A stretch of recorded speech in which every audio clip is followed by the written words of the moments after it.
Welcome to Your Partner in Success Radio, a program that values the potential of knowledge, collaboration, and growth.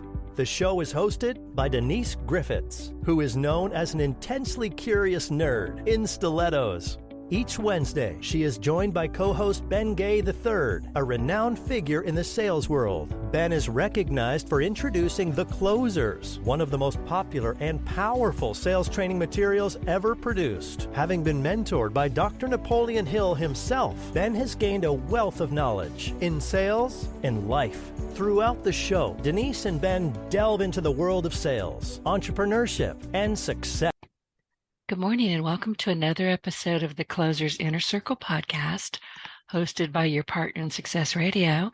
I am your host, Denise Griffitts, and together with my co-host, Ben Gay III, we're diving into the world of sales mastery with a gem from the Closers Part 2. These books, 1 and 2, are widely known as the Sales Bibles. And our topic today is a fun one.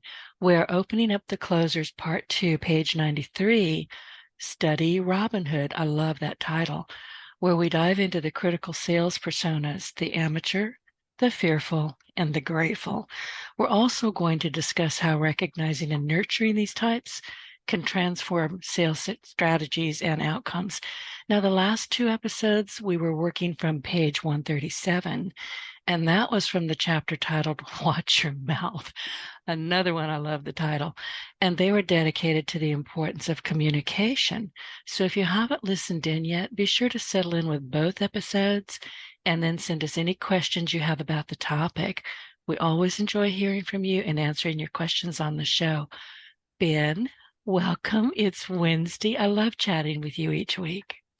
Me too. You're one of my favorite people, as you know. And it's my honor to be with you every Wednesday and in between during the week when we check in with each other. You are a special person. Thank you. And right back at you. And I love your wife. And I'm so glad that she likes me too. Yeah. I don't need any stumbling blocks getting to you. So thank you. We're all friends. But it's I love these books. I've had them on my, not my desk, but there's a special shelf in my library. I have this whole library of entrepreneurial books in here. And there's a special shelf where the books that I grab the most live. And I can be anywhere on my desk, near my desk, under my desk, and still grab those books. I mean, they are to hand, and I read them a lot. So what are we talking about today? What's on your mind? Well, the announced subject of the session is the Robin Hood concept, study Robin Hood. That comes from you would question, where'd you get that title? One of the old Southern comedians, either Brother Dave Gardner or Louis Grizzard, I forget who it was, asked the rhetorical question to an audience I was in one day. Robin Hood stole from the rich and gave to the poor. Why'd he do that? And he paused for a second. He said, the poor didn't have anything. So, That's true. it's one of those things Pick lodges your in target. lodges in your brain and won't go away. And so it's become one of my catchphrases over the years, and I just love it. But there's a lot of truth in it, in that salespeople have a tendency, by not qualifying their prospects, I'm not talking about prejudging, qualifying their prospects.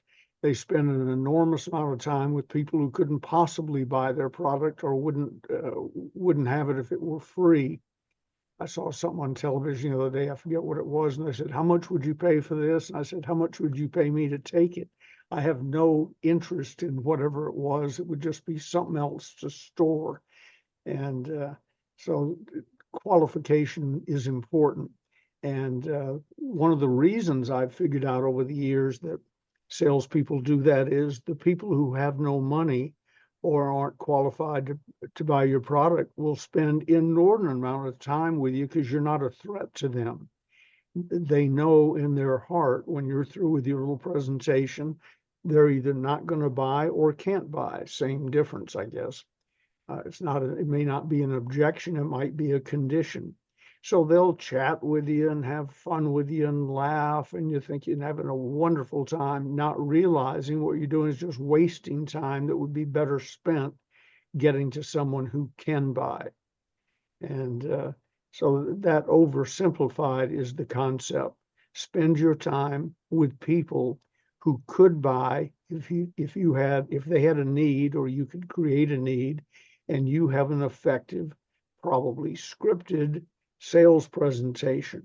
We were talking about scripting, you and I, not long ago. Let me touch on one little thing, because people say, "Oh, I hate scripts." Well, do you go to the movies? Do you watch television? Even on the news, do you realize they're reading off of a teleprompter? So uh, you are subjected to well-crafted scripts all the time. And anyone who's been in selling over 30 days is on a script, because people tend to do the same thing over and over and over again. And if it has even a modicum of success, uh, they will repeat that and repeat that and repeat that. So when I say scripting, what I'm talking about is a well-crafted, tested, then refined script that works reliably. And the trick is to get it up as high as you possibly can, percentage-wise. And then the clarification I want to make was, what I'm really talking about is script chunks. And a script chunk is the part, it might be just answering a question. The answer should be scripted, tested, refined. Uh, Consistent. Consistent, because it works, consistently effective. Now, we used to give in the old days, I gave, and I would do it again today if I was still in that business. We gave from the front of the room a 37-minute word for word sales presentation. And then we showed a film about why you ought to join the business. And of course, the film was scripted. It was scripted with a famous actor, Jeff Hunter, who played Christ in King of Kings. He was the spokesman in that film for the company. So the whole hour, the 37-minute from the front of the room live and Jeff Hunter, every word of it for an hour was scripted. So, but I'm not talking about, "Hi, my name's Ben Gay, glad to meet you," and then I talk for 37 minutes. I'm talking about what we teach, sales infiltration, starting on page 257 in the Closers Part 2. What I'm talking about there is script chunks, meaning the most effective way to answer that question. It may come out of the 37-minute script, but you don't have to do the whole presentation every time you open your mouth. But the effect, somebody will ask me, "What's the difference between the Closers Part 2 and Part 1? I said, well, the Closers Part 1 is the kicks, the blocks, the punches, the red meat of selling the way it really is, not the way we wish it was. The Closers Part 2 picks up where Part 1 leaves off, and shows you what sophisticated people really do with that information." Cary Grant said the secret of acting was not to get caught at it. That's also the secret of selling. Now, what I just said to you about the difference between Part 1 and Part 2 was word for word what I have said to people thousands of times. It's scripted. Probably in one of our earlier sessions, we've gotten near that. And if I said it and somebody has saved their recordings, you go back, you could play them simultaneously over each other. It would sound like the Mormon Tabernacle Choir. I haven't timed it. I don't know how long that lasts, but it's probably less than a minute. But it is the response. Every time I give that, people go, "Oh, it clears it up. I've tested it and refined it. It clears it up." So they then know. I've even told, I don't mean to sound like I only did it once, I do it frequently, the Robin Hood story to qualified, to prospects. When I'm trying to figure out if they're qualified or not, I'll say, there was an old comedian in Atlanta. It was either Louis Grizzard or Brother Dave Gardner. And they used to say that the reason Robin Hood stole from the rich and gave to the poor was the poor didn't have anything. And they'll laugh. And then I said, so before we tie up a whole lot of your time or mine, if I don't already know whether they're qualified or not, before we tie up a lot of your time and or mine, let me ask you a few questions. And then I qualify them right then. And if it's really interesting, if I can sense they're trying to qualify, it means they want in. And I really just want the information, but I can sense when they're trying, oh yeah, I have the money, and that's not a problem. I have the need, and I have a place to put it, and so on. They're trying to qualify to be able to buy, and that's even better. But the trick is to discover who they are, know who you are, and give an effective, practiced presentation to address those needs. And a good script will bring out the next question. I can guide it. They think we're talking back and forth. I'm guiding them from this question answer to that question answer to this question answer to get me in position to use my favorite close, which, as you know, is, well, based on what we've discussed and or based on what you've said, whichever one fits the situation better, here's what I suggest we do. I emphasize we more just then than I did in a real presentation, but my point is I'm a sales infiltrator. I get inside the organization and the prospect's mind as quickly as I can so that we. No offense if you don't buy, if that wasn't necessary to solve your problem, or it turns out you didn't have the problem, that's fine. We're in this together.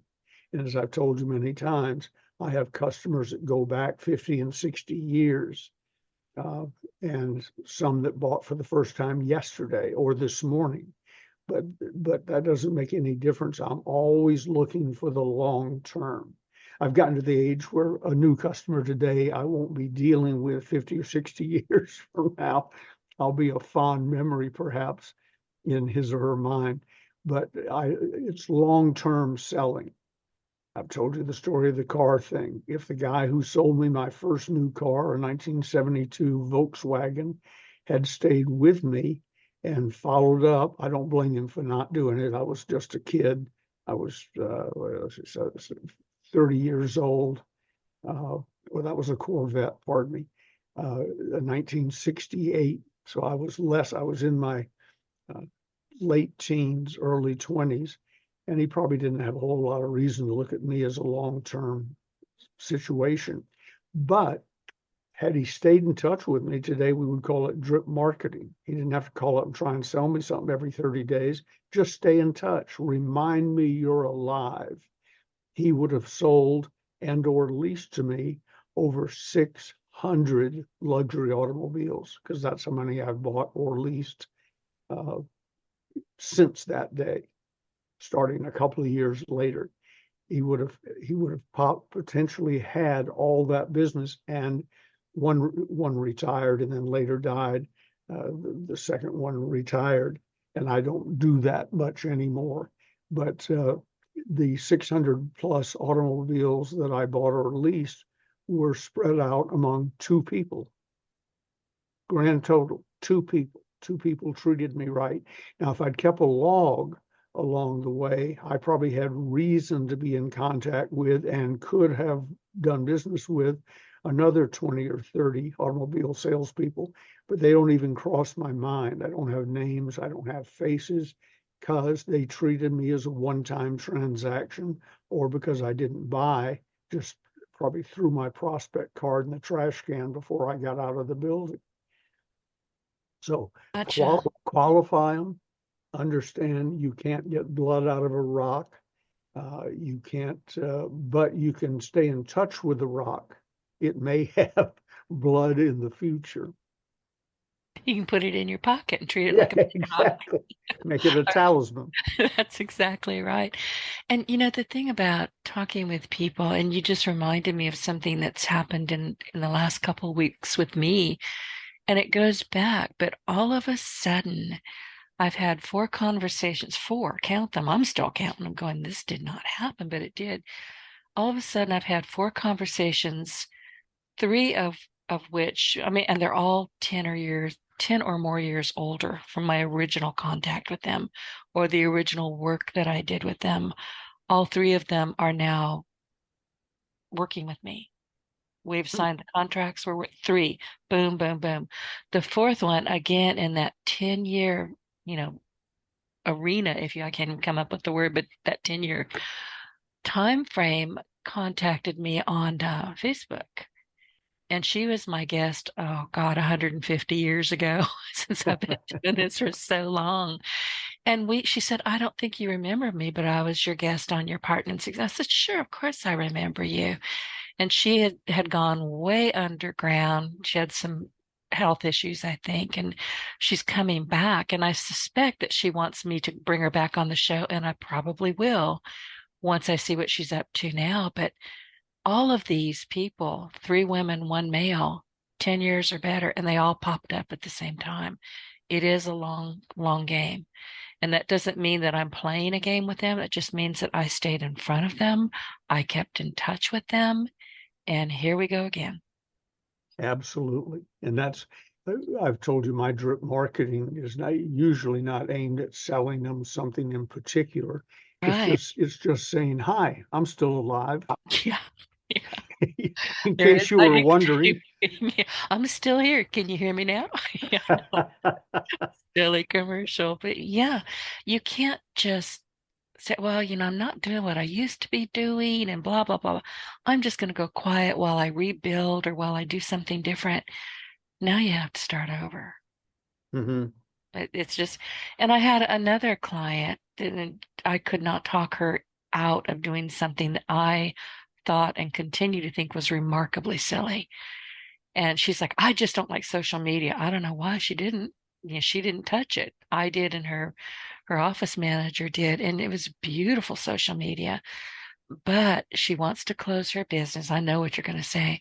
She wants to slow down, go smaller, and close her business or sell it in a few years. I just slapped my head on my desk and said, okay, good luck. You can't argue with that kind of finality. And yeah, I like her. I've known her for years, but what she was doing to me was just remarkably silly. But you can't tell somebody that, well, that's just stupid. Well, you can, but Yeah, I you do. I won't tell them do. more than once or twice. So I I can was and sad you to see do. her do it. Yeah, but if she ever does want to sell that business, and apparently she does, all they've got is a website. That's it. They don't have reviews. They don't have anything. It's all gone. She shut it down. And I'm still sick over it.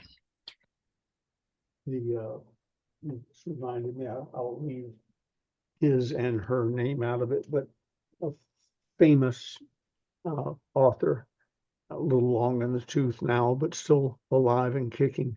His wife called me. I don't know, this is probably a year or two ago now, and wanted to sell their business to me. Well, I've been in the publishing business a long time. I know behind the scenes. I didn't know when I got in the publishing business with the closers, what we now call part one, that the average book sells 500 copies, including those that you give away at Christmas to relatives. Yeah, the ones that live in your basement or your garage. Right. The Yeah, rest of them are in the garage over in the corner. right. I gave the seal of approval of the National Association of Professional Salespeople to the surviving son of a dear friend of mine, and a book I'm very fond of. And I said, you're going to get the NAPS sticker and, seal of approval and so on. He said, oh, thank you. And I said, I can feel your lack of enthusiasm. Do you understand? It appears on the covers of millions of books in the sales and marketing field, which is where his book is that his father wrote. And he said, yeah. I said, well, when you reprint it next, I'm sending you the artwork. You stick it on the book. And he said, Ben, I don't think you understand. With Dad gone and not out doing speeches and so on, I probably have 500 copies, if that. He said, I haven't counted them a long time, but I would call it a lifetime supply. Oh, So, no. yeah, well, books come and go. You got to keep pushing and promoting. Businesses come and go. You got to keep pushing, promoting. This lady who called me wanted to sell me their business. I said, what is your business? I mean, I knew that he had written several popular books years ago. And he said, well, it's those books. I said, I've been in this business a long time. Let me tell you what you have. You have, I knew of 3 books he'd written. You have 3 piles of books, probably in your garage. And the case you're in now, when you take out a book to ship it somewhere, you've been in that case for probably a year, certainly 6 months. And she said something that sounded like, have you been in my garage? Do you know? And I said, no. Anybody who is an author knows. Yeah, I said, I got the picture, and you have nothing to sell. No offense. You have nothing to sell. You've got some good books, but lots of people have good books that are not read because they haven't marketed them properly. They haven't kept them alive. And I said, in fact, in your case, please don't be offended. You've said something to me that tells me he's still alive. I thought he had died. Oh, Haven't thought of the book in years. right. And although I think all 3 of his books on a book, bookshelf somewhere, read them all. It's good stuff, but he hasn't kept himself alive in front of people, waving his arms. Hello, I'm still alive. I'm still here. The book is still available. Maybe revised, change 2 words and put revised on the cover. But they haven't done that. So they just fade away. So your friend who wants to slow down, she hasn't seen what slow down means yet. Oh no, she stomped the brakes hard. Yeah. I don't know. And I did try to reason with her, and I was even kind and compassionate about it. I mean, I was getting really not upset, but worried, very, very Yeah. worried. Yeah. And I was trying to explain what the long-term, prognosis for this is. She said, well, it's too late now. I had my assistant delete it. And I went, oh, that's not what I said. I said, oh, and a word after that. And I said, okay, good luck to you. What can you do? You just killed off any reasonable chances of selling that business. You might be able to sell the building. That's about it. This lady I'm referring to, when we started the conversation, only wanted $2 million Oh, bless for her the heart. rights to 3 or 4 books, whatever it is.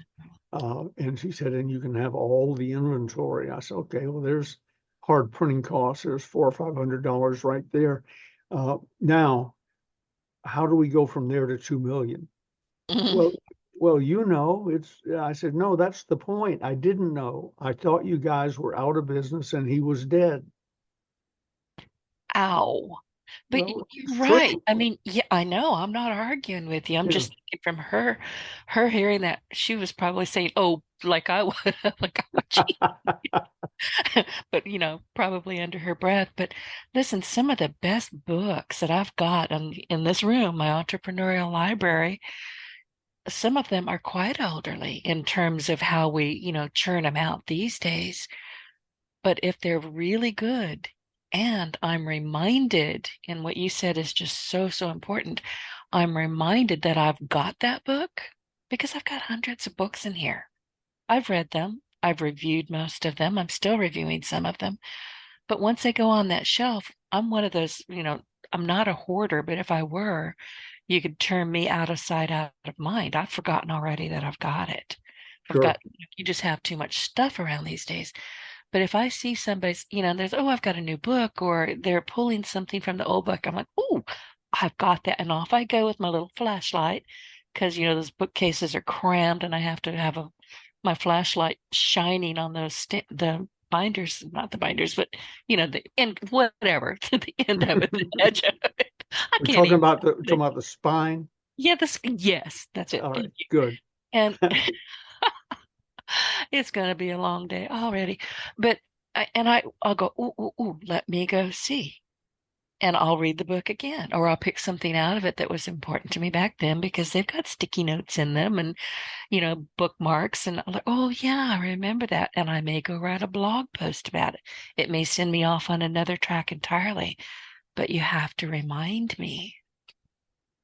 When I go back to reread a book or review a book for some reason, one of the advantages I have is with most books that I've read, they're highlighted, the points that jump out at me, or notes over in the margin. We've discussed this. You come from the school, you shouldn't mark up a book. It's sacrilege. Yeah, I come from the school. I bought it. I knew whatever the hell I want to do with it. Yeah. So, but the good news is in my case, with the marked up highlighted books, I don't have to read the whole book again. I might scan parts of it, but what I have to read is the highlighted parts that I really enjoyed the first time I read it. And so that saves me a lot of time, also enables me to find things. And then I have my uh, Ben Gay bookmarks, uh, which are all over my office in other people's books. Because if there's some key point and I want to highlight it, I'll stick a Ben Gay bookmark in there. So again, I can get to it quickly. Someday I ought to hire somebody to come in and become a court reporter for me and go through all the things and pull out the highlighted stuff, and then we can give the books away. One of the things I smile, I have a large library, having given away over 5,000 books at one time, plus the books I've given away off and on over the years. I find that we build trophy cases to ourselves. Look how smart I am, see all those books. And then I got to thinking one day in a conversation with somebody I respect, who I can't think of right now, but somebody who I respect said, See, I wore it out. I yeah, can't think, you can't think. yeah, that's a trophy case to how smart you are. He said, are you ever really going to read them again? I said, well, from time to time. And he's looking at all those books, approaching in one room 5,000. And he said, realistically, you're going to read them again? And I said, well, most of them, no. And he said, why don't you go through and pull out the really good ones? How I Found Freedom in an Unfree World by Harry Brown will never leave my possession. It is a life-changing book. So it survived every purge I've been through. And there's probably another 50 that sort of fall into that category. The rest of them, I thought to myself after that conversation, if you really like the messages in it, or even parts of the message, why are you hoarding it and keeping it from someone who could really benefit from it? So that was what pushed me over the edge and enabled me to cleanse. And I'm coming up on another cleansing. GT has pointed out to me that we're about back to where we were, because I get 2, 3, 4 complimentary review copies of books every day, and there's no way I can keep up. So the obvious goofball ones go in a box that head to the library when the boxes fill up. Some go into the reading, scanning piles. I have 5 of them that I read out of on a regular basis. And then they go to the bookcases in my office, and that's where they sit untouched mostly. So those are the ones that I finally got over it and thought, this could be life-changing for someone, but they're not going to break into my office and steal the book. I need to give it to them. Well, like you, I get a lot of books in the mail. I'm always, when I hear the UPS guy, slam his door and my dog's, Mom, there's somebody here. And I head out to the door and I grab a box of books. And I don't get as many as you do, but I get a considerable number. And I've realized recently that I've got multiples of many books. Because the agency, I'm contacted mostly by agencies, PR agencies and booking agencies, and the book will get sent to me just automatically. I don't even have to ask for it anymore. But then once I have my pre-interview for the podcast, the author wants to send me an autographed books, and those are the ones that I really want. So I have a stack of books that I'm like, these are too good to give to the library. I mean, they're great business books. But I was talking with one of my clients the other day, and he was talking about one of the books that I had reviewed. And I said, I think I have an extra one. So I put together a book, I think 5 or 6 books that are winging their way to Michigan. He's so excited. He's like, have they been mailed yet? Have they been mailed yet? Give me a minute. They'll get there. But sometimes you do just have to share them. And I wanted to say too, and this poor lady, God bless her, there's other ways to read these books rather than have them, as I do and you do, crammed into bookshelves and stacked on the floor. I will honestly, if you've got your book and it's on Kindle, if it's on unlimited, I read it. And there's a great way to highlight, those, you yellow highlight it, blue highlight it. You can take pictures of it and send them to your mail. No, I am that's good. constantly I am constantly highlighting a book on Kindle and, sending it over to my Gmail. Then I have a folder that I keep, and then I send the book back. If it's, Kindle Unlimited. If it's something that I already own, I like to read them. I like to have them in my hand, and I also like them on Kindle. So there's various ways, but don't discount having your book on Kindle, because people are going to take pictures of the pieces. They're like, oh, that's brilliant. They're going to keep that. Excellent advice. I was thinking, talking about worthless books. Jimmy Carter's memoirs. I forget what it was called, Peanuts or something. I don't know. I scanned through it. I started to read it, and then I realized he was not one of my. And I say this knowing that he may pass away as we're speaking. He's in hospice and so on. He was a wonderful ex-president. He's a great humanitarian. He's a good guy. Yep. Lousy president. Yeah. So anyway, I'm reading his memoirs or whatever it was, and nothing. So I'm a pretty good speed reader and scanner. I started flipping through the pages. It looked like the wind was turning the pages. And then I came across a life-changing sentence. It's the only one in the book. He was sitting in the Plains Baptist Church one morning, and a place I used to visit frequently in the grocery business when I lived in Atlanta, and not the church, the town. And he said he was sitting in the Plains Baptist Church, and the minister said, if you were arrested today and charged with being a Christian, would there be enough evidence to convict you? I've seen that quote before. Yeah, I thought, whoa. And it's also not only a great thing in Christianity, it's a great thing if you were arrested today and charged with being a salesperson. Exactly. Would there be enough? An author, a successful business person, would there be enough? So I've twisted that around. So that's another endorsement of the reading concept. And I can't stop reading. I can't go to bed at night without reading. I can't fall asleep. No. Can't. Yeah, same thing. I have a reading stack next to my bed, probably 10 books at any given time. And I'm working off the top. New one comes in. I decide, does it go there to the office stack, to the bathroom stack, to my briefcase or car is what it's really designed for. Or I've got 2 desk areas, the computer area and the old-fashioned desk area, and each one has a stack of books. So people say, I don't have time to read. Let me follow you around for a day with a clipboard, and I'll find 4 or 5 hours for you to read. Mm-hmm. If you're prepared, but you got to be prepared and ready. Like you said, so many of the books that you like and refer to and so on are within arm's reach. That's deliberate. I know me them. Too. I love them, and I want to delve back in. And honestly, you and I have talked about this, and other people I speak with who are voracious readers or dedicated.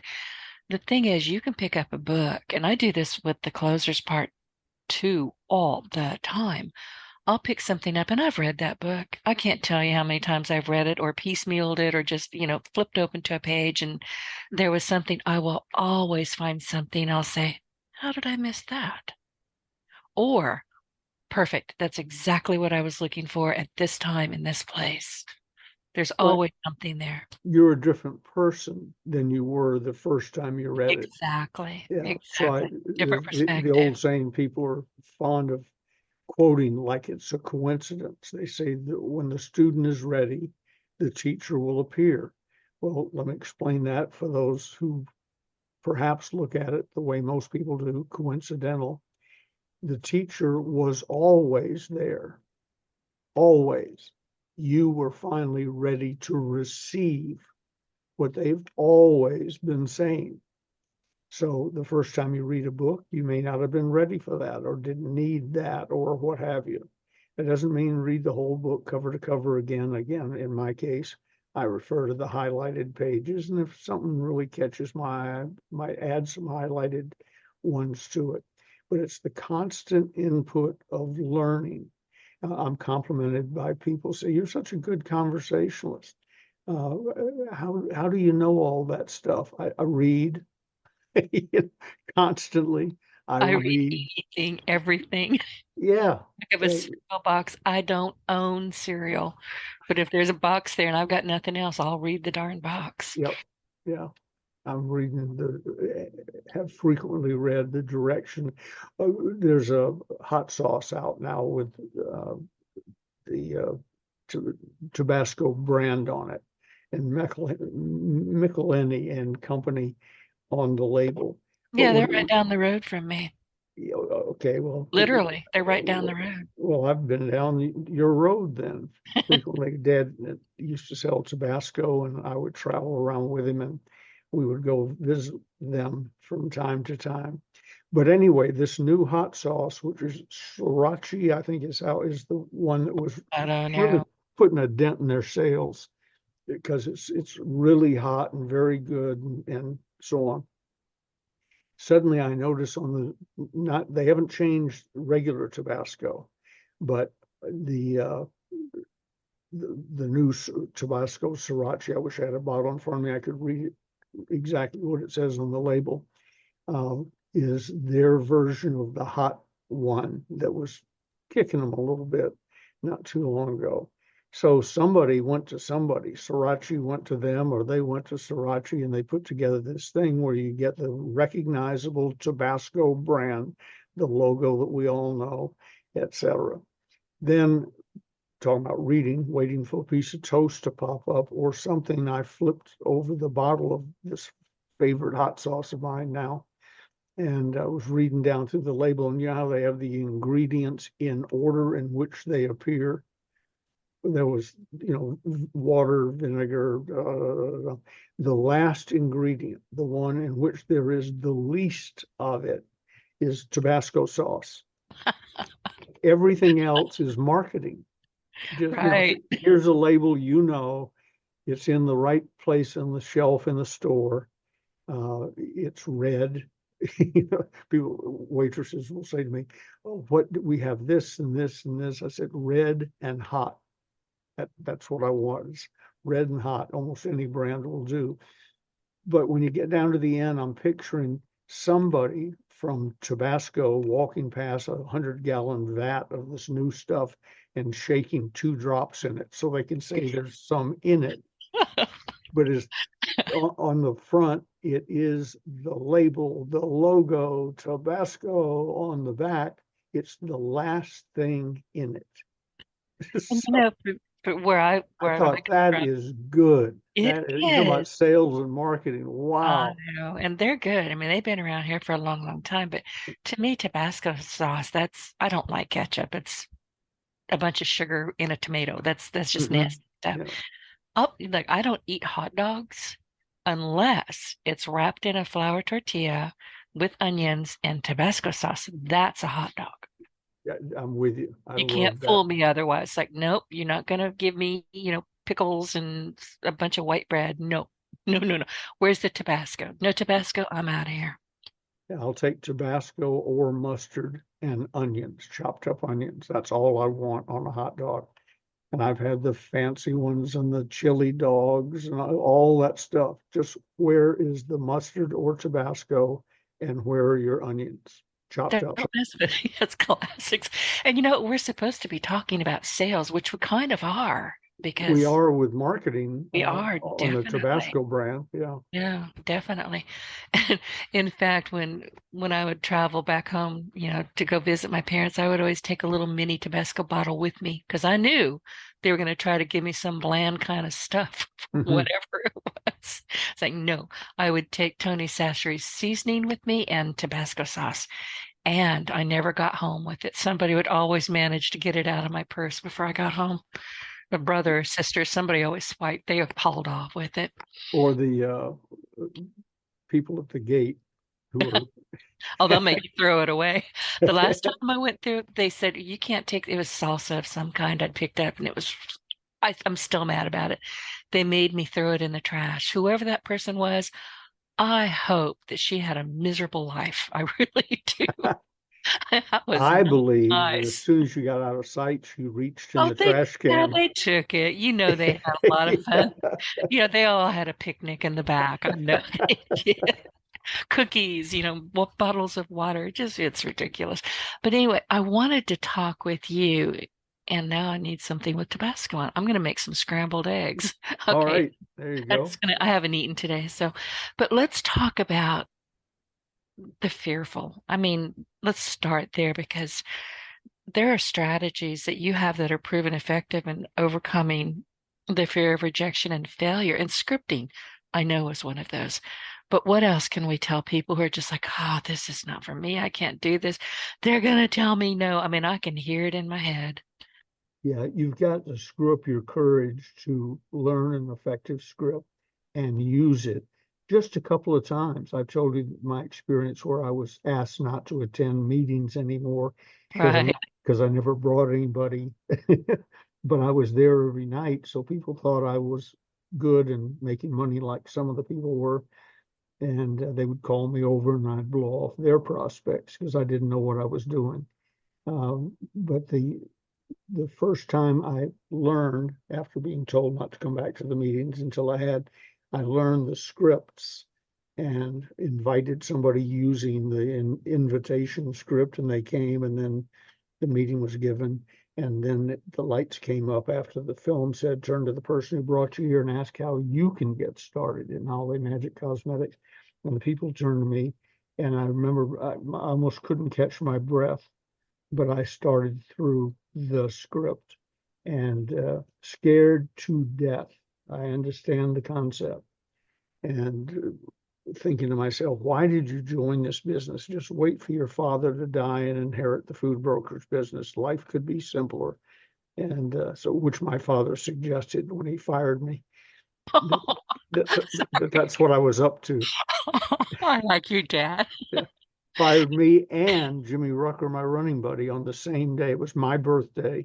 But Oh, he said, is Rucker out in the lobby? And I said, yeah. He said, bring him in here. And so Jimmy came in and he said, Rucker, you two are sewn together at the hip. You do everything together and everything.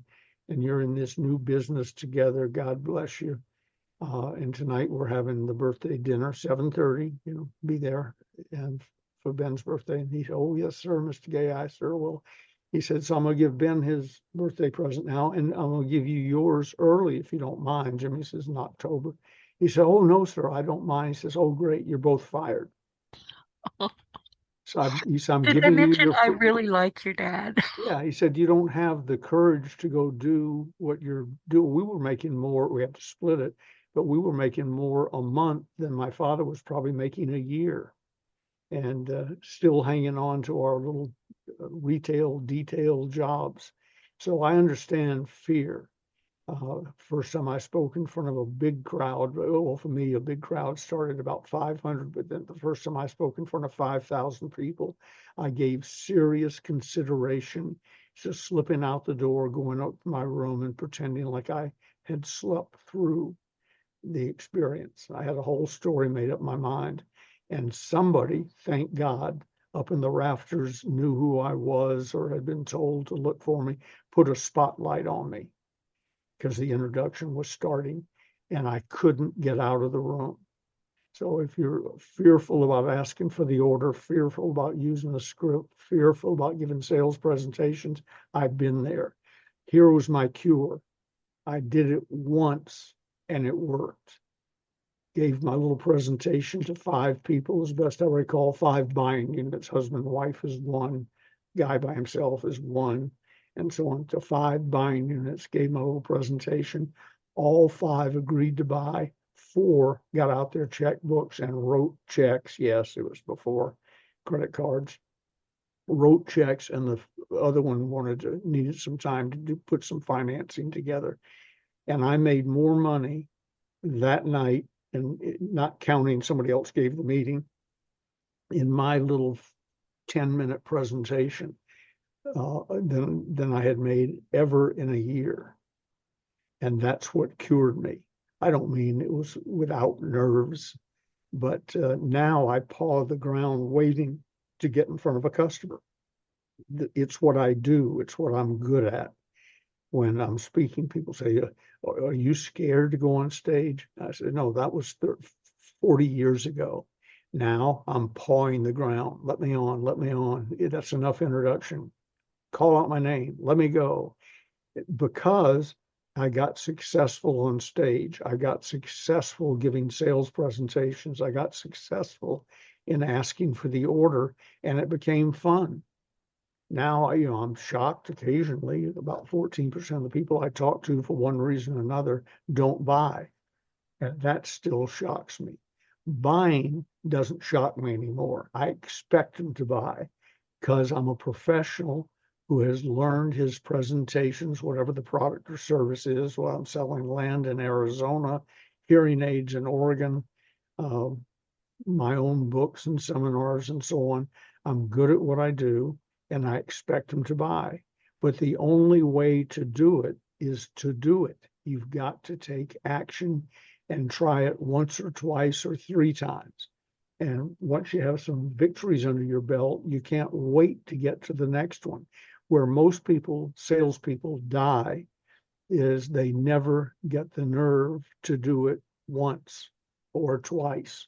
I've hired salespeople and sent them out on chores and found out they never got, calls, leads, found out they never got to the first one. They just went home.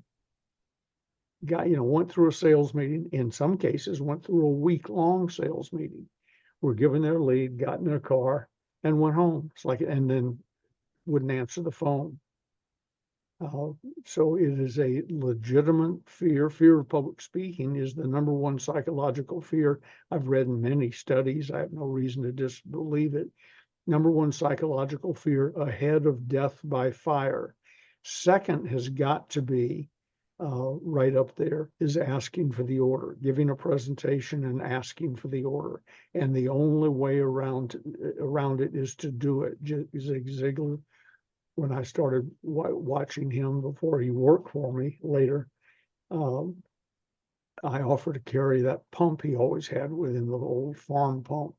I said, if he either asked me or I asked him, if I carry that pump in with you, which you shouldn't be seen hauling through a hotel lobby, you're too good for that. Let me do it. In exchange, I want to sit on the front row, take notes, and maybe have lunch or dinner with you after the session. He said, deal. So I carried that stupid pump. In the early days, it was a real cast iron Cast pump. iron. Yeah. And it was, when he finally got the new shiny aluminum one, I was thrilled. But I've hauled that pump into, 50 or 100 meetings. But what he was slowly teaching me was I wasn't going to learn how to speak watching him speak. I could pick up tips, but he said, you got to do it. In selling, you got to make the presentation and ask for the order. Scary though it is, you have to do it. If you won't do it, you're screwed. Speaking, same way. When I've probably spread over several conversations, the gist of what Zig taught me was speak. Get it in front of groups and speak. But I'm not any good, Zig. Of course you're not. You haven't done this before. But you'll get good or embarrass yourself out of the business by speaking. So speak to service clubs, speak here, speak there, speak for free, do this, do that. And then I've told you this many times, he would say Ben Gay would work a traffic accident. And I said, well, that's your fault, Zig. You told me wherever 2 or more people are gathered together, speak.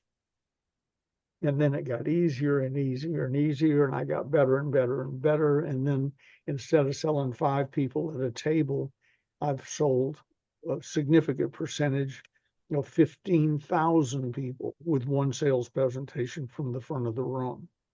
So it killed 2 things. I learned how to give a presentation. I learned how to ask for the order, send them to the back of the room, and I learned how to speak effectively. And you That, also learned how to listen. yes, yeah. Listen is really key because they will tell you exactly what they want, how they want to pay for it, or sometimes they'll tell you precisely why they're never going to buy from you. That's fine too. Frees up the rest of the day. And as Tom Hopkins or somebody used to be fond of saying, when you miss a sale, yell to yourself internally, next, and get on to the next one. Don't sit there wallowing in your problems. If the presentation was good or is getting good through practice and refinement, you're going to do fine, assuming you're selling a quality product or service that's reasonably priced, doesn't have to be the cheapest, reasonably priced, and you're spending your time in front of qualified people. That's the Robin Hood concept. Why would you give somebody? I heard somebody talking the other day. I've never been. It's an old adage, but I haven't heard it in a while. Someone said, the rich are bad and so on, and they said, well, that's probably true for some of them, but I've never been hired by a poor person. Exactly. I've never had anybody give me any significant amount of money who was poor. You have to go, as my brother-in-law said about trout fishing, you have to go where the trout are.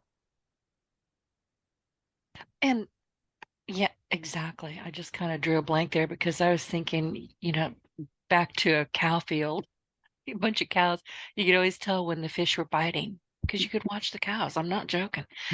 Mhm. I don't even know where that came from. It's just an old memory. But one of the things that I wrote down, I wanted to kind of comment, you talking about, the fear of rejection and failure and, for the fearful, I'm wondering if many of them have an unconscious bias or even recognize that they already have a deep bias against public speaking because that's what we're all doing. Yeah, that's absolutely true. And they carry their own objections around with them. If you think your product is overpriced, that's all you'll hear from your customers. Cost too much, cost too much, cost too much. They got that from you. Uh, And, I could never get them to speak in front of a group. Well, a group is a relative term. A group could be 2 people or 5 people, or the other people sitting at the boardroom table, but I could never get up and do that. Well, you're going to have to get over that or you're screwed. Go work for the DMV and Yeah, you're going to have to get a exactly. job. Yeah. It's just not going to work. So then that kind of takes us into the grateful. How does a grateful mindset contribute to building lasting client relationships? I mean, I've done it, you've done it. How do they go from, oh my God, I can't do this, I won't do this, mommy, to, hey, this was fun, I'm going to do it again? Well, one is do it. And, Yeah. and that will come whether you intended it to come or not. And 2, gratefulness. It's in my morning and evening prayer, little section of the prayer. Jesus says every morning, oh my God, he's up. Here goes the next 15 minutes. But in the With me, section, it's the devil says, oh crap, she's awake. Jesus has to sit through my prayers, and they're probably a little long. They have that new thing, Hallow, I've seen advertised, where they'll help you pray for Oh, X I number of dollars a month or something. I can pray for seriously. free. You know, I don't need an interpreter. But some of even Franklin Graham does a thing for Samaritan's Purse. If you've never prayed, bow your head and say this prayer with me. And their prayers are very short and concise and generic. And I think, I wonder if I could get away with that, because No. mine are not short or generic or whatever. But anyway, I said all that to say this. Among the things I asked for is, Lord, please help make me a better, stronger, kinder person filled with gratitude. And asking to be filled with gratitude is very selfish on my part, because I found that when I am filled with gratitude, I treat people better. When I treat people better, they treat me better. What you hand out comes back, yea, tenfold. It's true. And they treat the people around them better. Yes. Yep. It's just, it's like a concentric, you shove or you toss a pebble into the water and you watch those concentric circles widening and widening. It's the same thing. If you're vicious to somebody, oh Lord, the people around them are going to be, it's just nasty. Just gratitude is a good thing. I was talking with someone the other day, and I quoted my old friend Ogmandino, almost verbatim, something he had told me. And I got to thinking as I was saying it, he said that to me casually over dinner one night. And here I am 40 plus years later, repeating it. You never, and probably doing as much good for the person I'm talking to as Og did for me. And so you never know how far the ripples will go, good or bad, but they will go.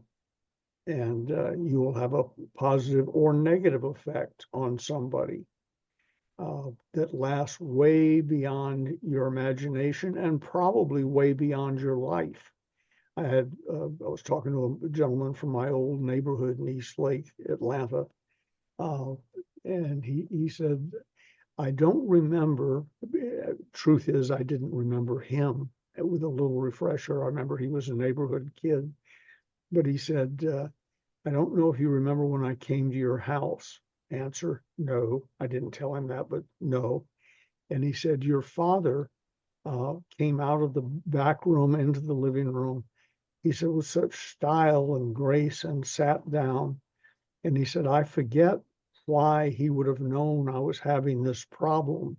Maybe he overheard it or something, I don't know. But he nailed the solution to my problem perfectly in about 2 sentences. Then he got up, put on his sunglasses, and went off to play golf. He said, Ben, that was almost 70 years ago. And I think of it like it happened yesterday. And I thought, God, I wish Dad had known. He had that effect on a lot of people, me included, but I wish Dad had known. But maybe he knew that, it's like the master sower in the Bible. Some falls on rocky ground, some falls on whatever. He knew to keep sowing, keep throwing the seeds out there, and some would take root and blossom, and everything would be good. But I was really struck by that. I thought, when you're talking to someone casually, you don't know. You don't know. Yeah, their grandchildren may be quoting that 70 years from now. See, I don't even have anything else to say. You don't? I don't. I'm going to put a plaque in this spot, a brass plaque. I would like gold, if you don't mind. This is where you were sitting when Denise Griffitts ran out of things to say. Well, I ran out of smart things to say it anyway. I mean, but that is an amazing story. And you're right. You never know when somebody's going to remember something that you said at the right time, at the right moment, in the right tone. And it impacted them so profoundly that it's still with them many years down the road. Well, I'm here talking to you today because Ogmandino saved my life with just a quick little story. He prevented me doing something incredibly stupid, involved having a gun in my mouth. And so he saved my life. We would not be talking without Ogmandino telling me this little quick story about a problem he'd had in his life. And other people, I've done the same, sometimes inadvertently. A gentleman was telling a mutual friend of mine one day how I'd saved his life. I didn't remember the conversation, but he heard the right thing at the right time. How did I know to say the right thing to him? I read. I talk to people and I listen to what they say. Yeah, I use the same technique socially when affecting lives in human potential movement type situations that I do in selling. Listen, have their best. As in the closers, some part part one, sum tertius. I am third. My God first, the other fellow second. I am third.